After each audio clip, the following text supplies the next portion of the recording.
ఈ కార్యక్రమాన్ని నిర్వహించవలసిందిగా మాటల మాంత్రికులు శ్రీ సాయి మాధవ్ గారిని ఆహ్వానిస్తున్నాను. అందరికీ నమస్కారం అండి.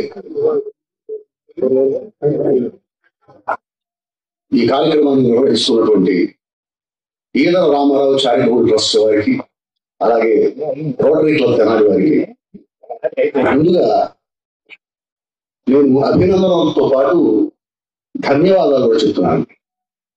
కారణం ఏంటంటే ఎన్నో సేవా కార్యక్రమాలు చేస్తూ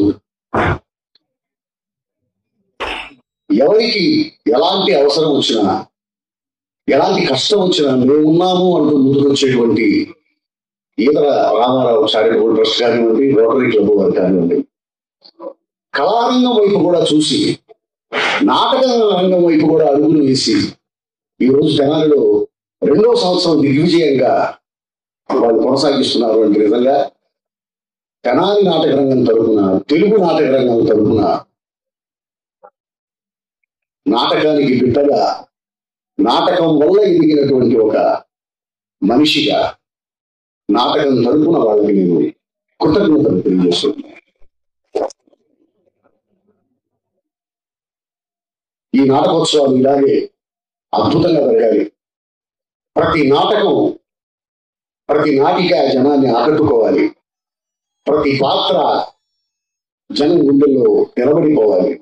ప్రతి ప్రదర్శన ప్రశంసలకు నోచుకోవాలని మనస్ఫూర్తిగా కోరుకుంటున్నాను. అన్ని బాగుండాలి. ప్రథమ బహుమతికి ప్రతి ప్రదర్శన పోటీ పడాలి. జడ్జెస్ కి ఒక సవాలుగా ఈ పరిషత్తు నిలవాలని మనస్ఫూర్తిగా కోరుకుంటూ, సమయాభావం అయింది. అనుకున్న సమయానికి కొంచెం లేటుగా మొదలు పెట్టడం జరిగింది. ఇక్కడి నుంచి కూడా కరెక్ట్ టైంకి మనం ప్రదర్శనలు మొదలు పెట్టుకుందాం అని ఆలోచిస్తూ, ఇక్కడ మా గరిపాటి సుబ్బారావు గారు కానివ్వండి, అమ్మ నన్నపల్లి రాజకుమారి గారు కానివ్వండి, అలాగే టిఎల్ కాంతారావు గారు కానీ, ప్రతి ఒక్కరు కళలంటే ఇష్టపడేవాళ్ళు. నటులన్నా, నాటకం అన్నా కూడా ప్రాణాలు ఇచ్చేవారు.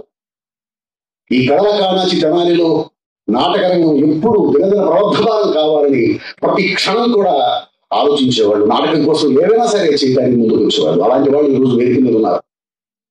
వాళ్ళందరూ కూడా వాళ్ళ అభిప్రాయాన్ని ఈరోజు మనతో పంచుకుంటారు. ముందుగా మాట్లాడవలసిందిగా గరిపాటి సుబ్బారావు గారిని, పట్టణ రంగస్థల కళాకారుల సంఘం కార్యనిర్వాహక అధ్యక్షుడు, సంఘం తరఫున సుబ్బారావు గారిని మాట్లాడవలసిందిగా కూర్చారు.